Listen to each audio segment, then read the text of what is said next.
Most people are making one massive mistake on their resume when they're trying to pivot careers, and it's getting them disqualified and rejected from these jobs even before the recruiter finishes reading. No, it is not just forgetting to tailor your resume. You've heard that before. This mistake is one that most people overlook, and it's just as egregious. If you are trying to pivot industries or job functions, your resume cannot just speak the language of where you've been.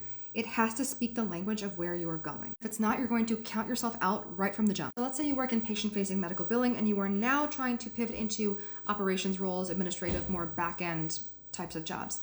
But your resume is peppered with the words like patients, insurance claims, and other healthcare terminology. A recruiter reading your resume, if it's gotten into the hands of a recruiter at that point, cannot actually visualize you in the role because they just keep placing you in healthcare. Now you already do have the experience that can translate well into this new role. So if your resume bullet point, for example, says process insurance claims while communicating with patients regarding billing questions, are fully anchoring yourself to healthcare and customer service, which we both know you don't want. But if you translate the actual business function that's happening underneath all of those healthcare words, this is what the bullet point should actually look like. Support high-volume operational workflows, including documentation review, records management, while maintaining 98% accuracy in a deadline-driven environment. Same experience and skills, different language. Another example would be teachers, because I work with a ton of burnt-out teachers who want the hell out of the classroom. Current resume bullet point would be very student-centric and read something like maintained accurate student records, grading and progress reports for 120 students, communicating regularly with parents. Now, let's translate that. Manage documentation, progress tracking, and stakeholder communication for 120 plus individuals, maintaining 98% documentation accuracy while balancing competing priorities. Let me know in the comments if you have a resume bullet you want me to help translate so you can start finally speaking the language of the jobs you want to get into.